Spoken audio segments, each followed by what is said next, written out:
Allah berjanji dalam Al-Quran, saya naikkan ke atas, orang yang konsisten menunaikan salat malam, maka dijamin oleh Allah Subhanahu wa Ta'ala akan dibimbing untuk mendapatkan karir terbaik dalam aktivitas kehidupannya.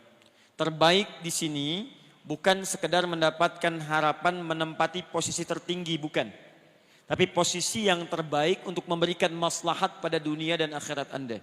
Dunianya hidup nyaman, tapi kenyamanan itu membantu Anda mendapatkan keraihan kebahagiaan akhirat.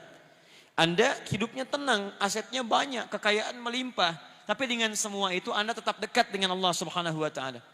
Silakan gali dari segi sejarah. Sudah banyak contohnya. Uthman bin Affan radhiyallahu taala anhu, Abdurrahman bin Auf, Tamim ad-Dari radhiyallahu taala anhum jami'an. Silahkan cek keterangan Imam An-Nawawi dalam kitabnya At-Tibyan. Sering saya ulang-ulang. Mereka itu orang kaya, pengusaha sukses, hidupnya nyaman, asetnya melampaui abad-abad kemudian. Sampai sekarang masih ada. Tapi yang paling menarik adalah terekam dalam amal ibadah mereka termasuk sahabat yang tidak pernah meninggalkan tahajud. Bahkan sangat istimewa. Mereka menunggu salat malam sampai menunaikan salat malam sampai selesai menghatamkan Quran. Itu luar biasa. Kenapa bangun malam? Karena ada motivasi. Apa motivasinya? Kebahagiaan yang dititipkan oleh Allah kepada mereka dalam kehidupan dunia dan akhiratnya. Di dunianya sukses, akhiratnya pun tidak ditinggalkan. Baik. 2. Wa qur rabbi adkhilni mudkhalas sidq. Dan katakan Muhammad sallallahu alaihi wasallam, Rabbi adkhilni mudkhalas sidq. Ya Allah, bimbing hamba untuk mengawali aktivitas hamba. Di kemuliaan, keutamaan salat malam ini terkait dengan urusan dunia, selain akan mengangkat kita di tempat yang terbaik, juga yang kedua, menghadirkan bimbingan Allah dalam menjalani aktivitas harian kita. Dibimbing Allah. Masya Allah.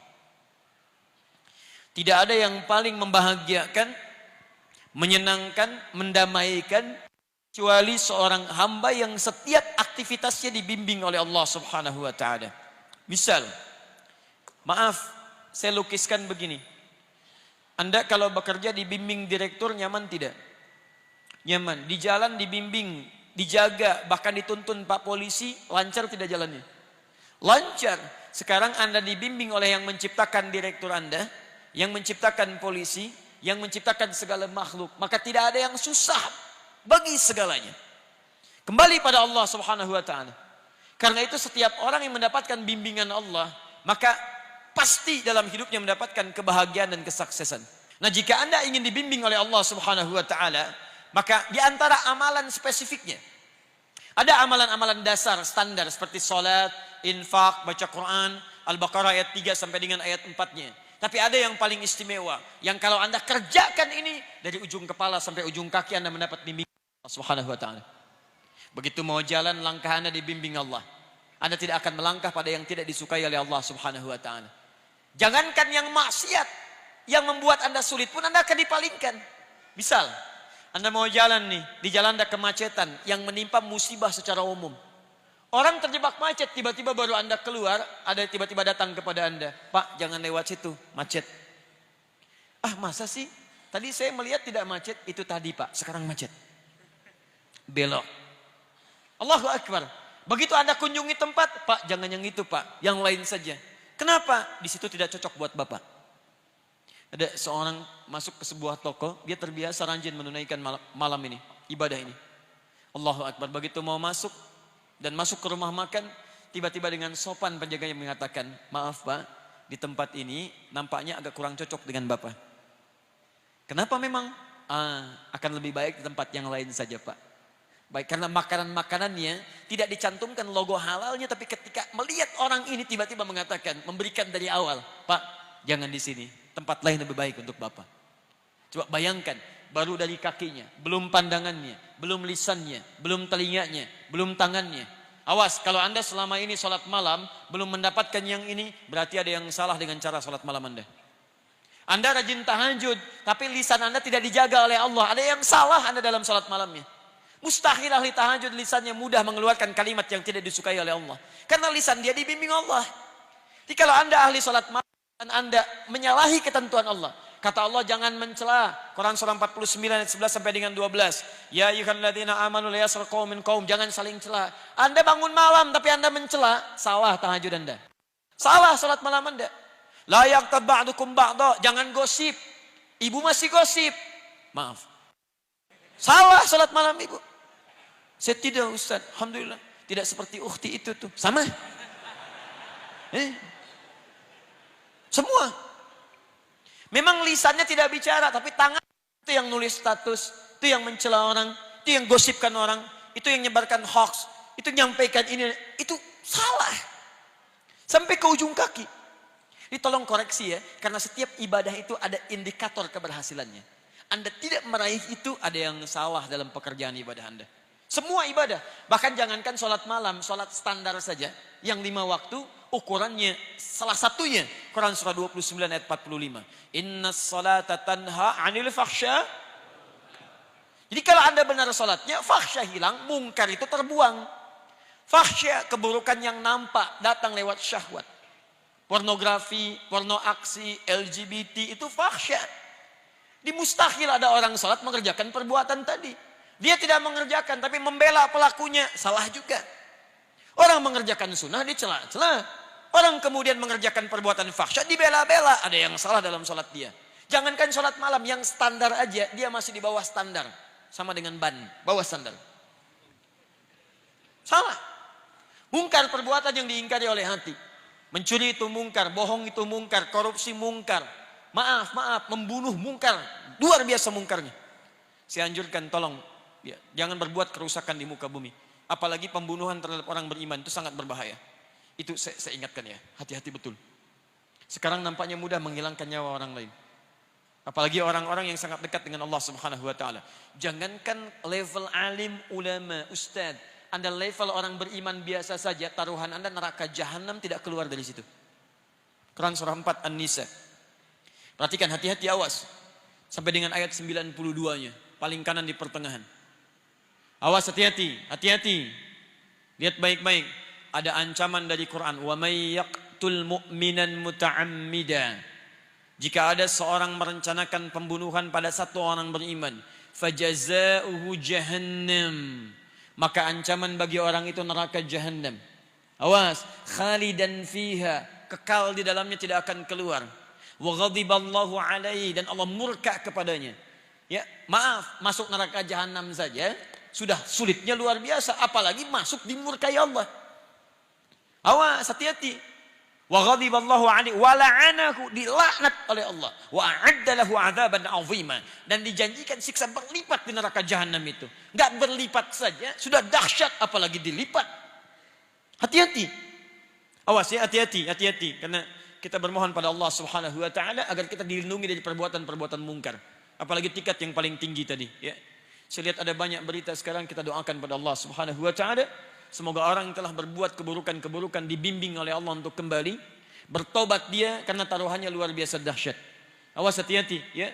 Kalau memang ada orang yang kurang dari jiwanya, terganggu jiwanya, bahkan disebut kemudian dengan gila dan kalimat-kalimat semacamnya, maka dijaga, diarahkan, dibimbing, disembuhkan supaya kembali.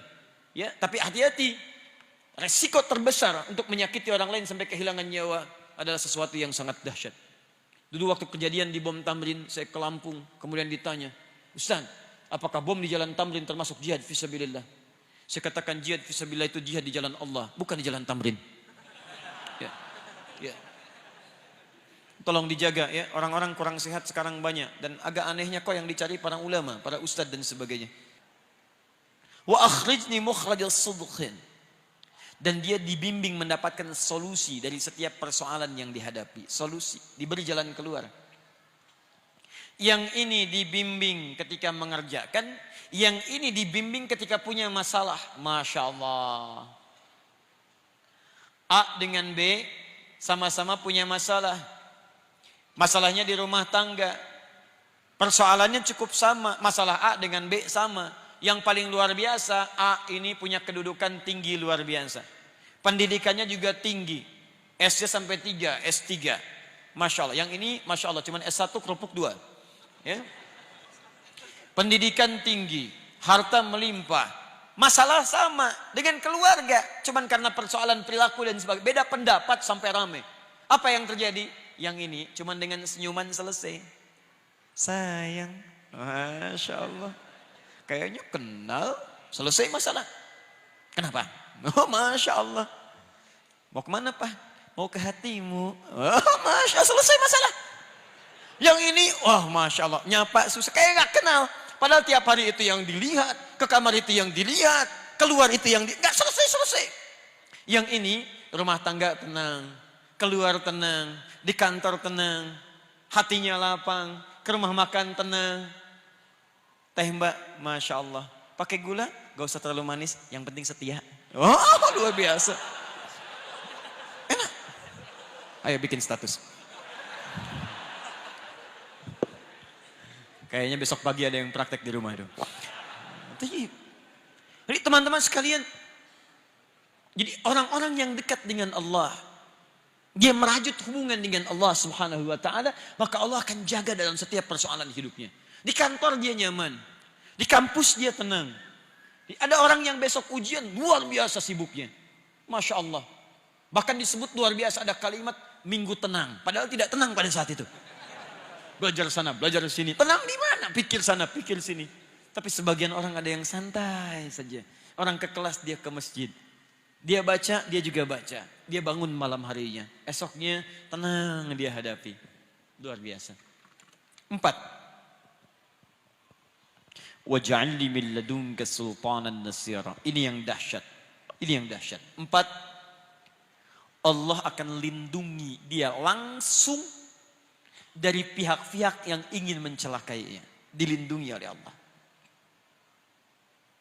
Diberikan perlindungan.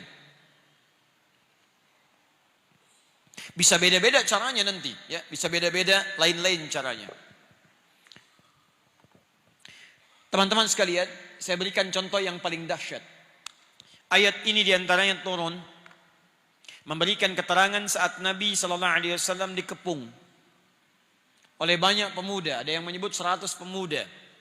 Dengan kebiasaan yang khusus. Kalau kita pasukan khusus ya. Dengan pedang terhunus. Luar biasa.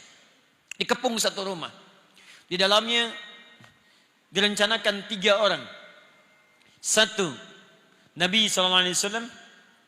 2. Teman setia beliau. Seangkatan dengan beliau.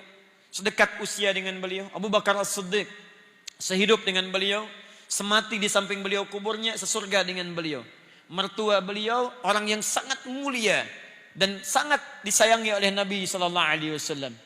Dipilih oleh beliau untuk menemani hijrah, sehidup, sehijrah, sekubur bersamaan di sampingnya dan sesurga dengan beliau.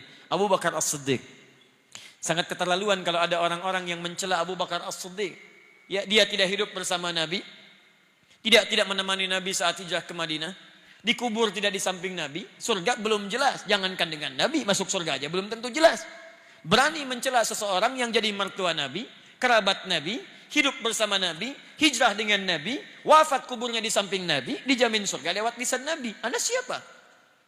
Tayyib. Yang ketiga, seorang pemuda, brilian, genius. Menantu Nabi, 1 mertua, 2 menantu. Menantu Nabi, di antara sekian pemuda, beliau yang dipilih untuk mencintai dan dinikahkan menjadi pasangan hidup, sehidup, sewafat sampai sesurga bersama putri terkasih Nabi Sayyidah Fatimah radhiyallahu taala anha. Dari jalur ini adalah keturunan zuriyah Nabi sampai dengan sekarang. Sayyidina Ali bin Abi Thalib radhiyallahu taala anhu. Pemuda yang jenius, luar biasa, bakatnya luar biasa dan nyalinya sungguh tangguh. Kata Nabi, "Ya Ali, saya dengan Abu Bakar akan hijrah. Kamu tunggu di sini, gantikan saya di tempat tidur saya." Tempat tidur itu yang diincar oleh para pemuda tadi untuk siap menghunuskan pedangnya. Hidup atau mati. Di pilihannya Ali sadar saat itu akan meninggal. Tapi tidak ada kalimat-kalimat bantahan. Siap ya Rasulullah. Bala. Gak pernah disebut dalam sejarah Ali mengelak. Jangan saya Nabi, Abu Bakar aja yang tuaan dikit. Bisa tidak ada. Biasa. 1 menemani Nabi, 1 tinggal di tempat itu. Tapi yang hebat, perhatikan kisahnya dimulai saat Nabi keluar. Dari mana pasukan khusus yang siap dengan pedang terhunus? Disebutkan kalau hewan pun lewat sudah diketahui, bahkan tercium baunya. Tiba-tiba seorang Nabi Rasulullah SAW ditemani sahabatnya radhiyallahu taala anhu jalan keluar santai saja. Santai lewat, dibikin ngantuk oleh Allah, tertutup. Tutup ditutup pandangannya, keluar, tenang. Para ulama turun ayat ini memberikan jaminan kepada Nabi. Perhatikan, siapa di antara manusia yang bangun malamnya melebihi Nabi SAW? Kakinya sampai bengkak-bengkak, bacaannya sampai begitu panjangnya, kekhusyuannya luar biasa. Maka Allah Subhanahu Wa Taala menurunkan langsung 4 kemuliaan ini kepada Nabi SAW.